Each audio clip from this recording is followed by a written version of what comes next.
سائقہ کے ہم نے جو دعا ہے پہلا کلیہ کہ یہ مبالغہ کے جیسے علامہ تو کسی کو بہت بڑا علم والا اس کو کہتے ہیں علامہ، تو ویسے ہم جب وقف کی حالت میں علامہ تو نہیں بلکہ علامہ پڑھتے ہیں۔ تو دوسرا کلیہ ہے کہ یہ تائے تنیث ہے، اگر تائے تنیث ہے تو پھر اس میں تنیث کون سی ہے؟ تو کہتے ہیں کہ یہ جو اصل میں یہ تھا کسعت الراج، بجلی کی آواز، بجلی کے کڑکنے کی آواز، یہاں پہ مصروف محذوف نکالیں گے تو وہ کسعتن ہوگا، تو وہ مندر سے زیادہ سائقہ اس کی صفت باندھے گی۔ اور تیسرا یہ ہے کہ یہ تائے مصدریہ ہے، مصدر کے آخر میں جو تا ہوتی ہے نا بیٹا وہ مذکر کی بھی اس آخر میں آ سکتی ہے، مونث کے بھی آخر میں آ سکتی ہے، وہ کوئی مسئلہ نہیں۔ حاضر الموت، موت سے ڈرتے ہوئے، تو یہ موت کے دو معنی ہیں۔ موت کا ایک معنی ہے زوال حیات، زندگی کا ختم ہو جانا، یہ موت ہے۔ اور نمبر دو کہ یہ زوال حیات نہیں ہے بلکہ یہ بذات خود مستقل وجود رکھتی ہے۔ موت طاری ہونا یہ ایک مستقل وجود ہے، زوال حیات کا نام موت نہیں ہے بلکہ ایک مستقل وجود ہے، جیسے اللہ نے فرمایا خالق الموت والحیات۔ اس کے بعد بیٹا آیت ہے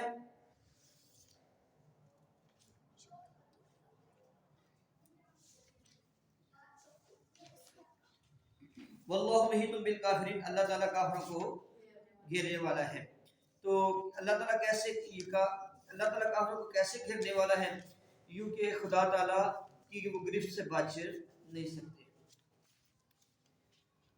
اس کے بعد بیٹا اگلا جملہ ہے یہ یکاد البرق یحتف ابصار، قریب ہے کہ گجری اچکلے ان کی بصارت کو۔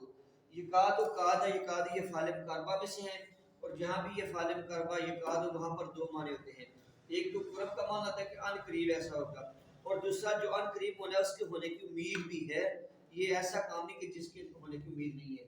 برق بجلی پہ سے گزر گیا، اور یختف یہ اچک لینا، چھین لینا اس معنی میں آتا ہے، اور اب سارا ان کی بصارت، ان کی آنکھوں میں۔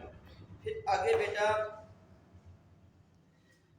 یختف کو بیٹا 5 طرح پڑھنا چاہیے، یہ ایک مستقل سوال ہے۔ یختف صفحہ نمبر 112 پہ ہے۔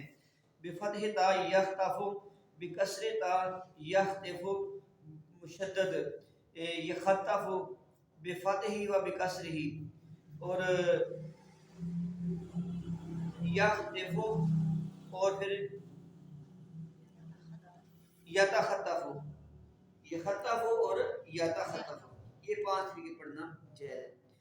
اس کے بعد آیت کلما اضاء لهم مشوا فیہ، جب ان کے لیے روشنی ہوتی ہے اس پہ چلتے ہیں، اور جب ان پر اندھیرا ہو جائے وہ ٹھہر جاتے ہیں، اور اگر اللہ چاہتا تو ان کی سماعت لے جاتا ہے، ان کی بصارت لے جاتا ہے، اللہ تعالیٰ ہر چیز پر قادر ہے۔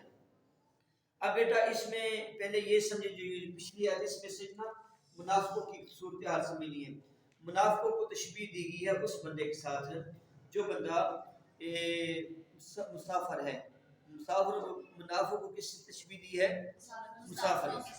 اب مسافر جب اندھیرے میں چلتا ہے تو رستے میں اگر بندہ سفر کر رہا ہے اور رات کا ٹائم ہے اور بارش آ گئی ہے، اب رات کے وقت چلنا ویسے بڑا مشکل ہوتا ہے، پتہ نہیں چلتا کس طرف راہ جانا ہے، بالکل اندھیرے میں چل رہا۔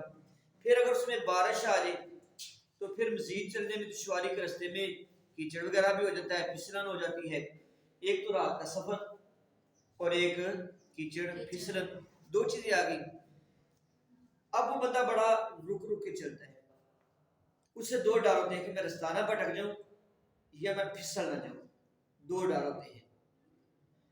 جب بجلی چمکتی ہے تو بجلی چمکنے کے ساتھ وہ 1-2 قدم چل جاتا ہے، اور جب بجلی تو ایک لمحے کے لیے چمکتی ہے نا تو پھر رک جاتا ہے۔ اب کیا کروں؟ آگے کہیں میں کسی ٹوئے میں یا کھڈے میں پیر نہ ڈال دوں، اب بندہ وہ پھر سہم کر رک جاتا ہے۔ تو وہ جو اس بندے کی کیفیت ہوتی ہے نا، وہ چل نہیں سکتا، اپنی منزل تک پہنچ نہیں سکتا، اس کو پھسلنے کا بھی ڈر ہے، اس کو رستہ بھٹکنے کا بھی ڈر ہے۔ تو یہ صورتحال منافقوں کی ہے کہ منافق جو ہے نا وہ جب انہیں تھوڑی سی ایمان کی روشنی ملی اس میں تھوڑا سا چلے، پھر ان کے لیے جو منافقت ہے وہ منافقت ظلمت بھی بن گئی، اور منافقت ان کے لیے بارش کی طرح پھسلنے کا سبب بھی بن گئی۔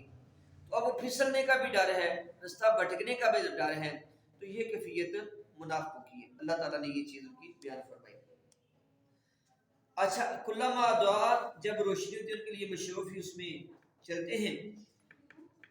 وَإِذَا أَظْلَمَ عَلَيْهِمْ, اور جب ان پر اندھیرا ہوتا ہے تو وہ ٹھہر جاتے ہیں.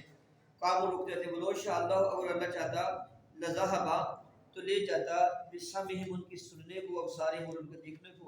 إِنَّ اللَّهَ عَلَىٰ كُلِّ شَيْءٍ قَدِيرٌ, بے شک اللہ تعالیٰ ہر چیز پر قادر ہے. چلے بیٹا, آج ہمارا سبق پوری تفسیر بیضاوی ختم ہوئی.